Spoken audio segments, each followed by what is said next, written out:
最先寻求访华，怎么接二连三被插队？美国对华采取最新动作，真实面目曝光。大家好，我是肖英华。随着中美之间的关系持续紧张，美国也没有什么好藏着掖着了。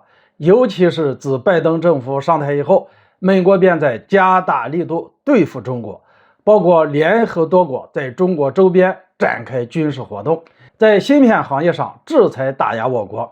然而针对的同时，美国另一边又在寻求与中国之间的对话，一副精神分裂的样子。到目前为止，美国高层已经多次喊话，希望能够和中国对话。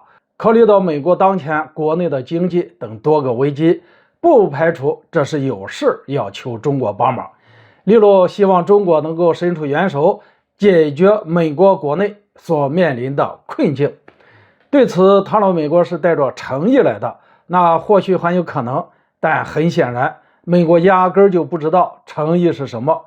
据消息称，白宫将会在本月底晚些时候出台史无前例的对华投资限制规则，用这种方式来进一步遏制中国技术和军事崛起。据悉，近来拜登政府已经开始就有关团体介绍该行政令的大致内容。值得一提，在这之前，美国打给中国的电话刚被我方给拒绝了。从这个角度，美国很有可能是狗急跳墙的节奏。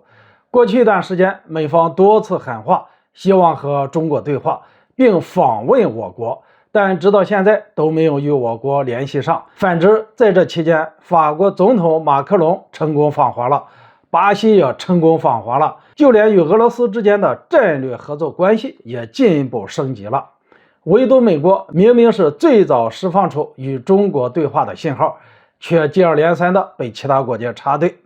一时之间，美国怎么可能没反应呢？基于这种情况，美国真面目曝光了，重新将枪口对准了中国。尽管这种限制很可能会反噬美国企业，真的实行起来也可能会面临不少的现实困难，但就现在的局势而言，美国估计管不了那么多了。只要能够对中国造成伤害和损失，美国宁可伤敌1000，自损8倍。不过话又说回来，针对中美的经贸关系，可能是伤敌8倍，自损1000。一方面，严格的投资限制可能会损害美国金融市场的声誉，敦促企业把业务从美国本土转移至海外。另一方面，限制中美金融联系也可能会大大削弱美国对中国经济的洞察力。总之，受伤害最大的那个不会是中国。一组数据显示，今年1月份，中国实际使用外资金额达到了1276亿元，同比增长了14.5%。坦白来讲，就算没有美国人的投资，中国市场还是会被很多国家企业看好。倒是美国要是失去了中国的市场，特别是这个时候，那国内的情况必然会更加的糟糕。相比拜登政府对华强硬，美国财政部长耶伦却在积极呼吁和中国对话，希望能通过中国缓解美国国内的危机。前面说过，美国之所以频频寻求和中国对话，是有求于中国，耶伦也不例外。他想要中国伸出援手，但问题是诚意呢？此番美国即将对中国采取的最新动作，等于是狠狠地打了耶伦求和的脸。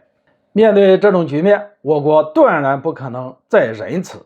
从侧面也解释了为什么其他国家相比美国晚些时候寻求访华，都与中国见上面了，美国还在门口喊着，究其原因就是美国没有诚意，不是真的想与中国缓和的国家。好了，今天就说到这里，咱们下次见。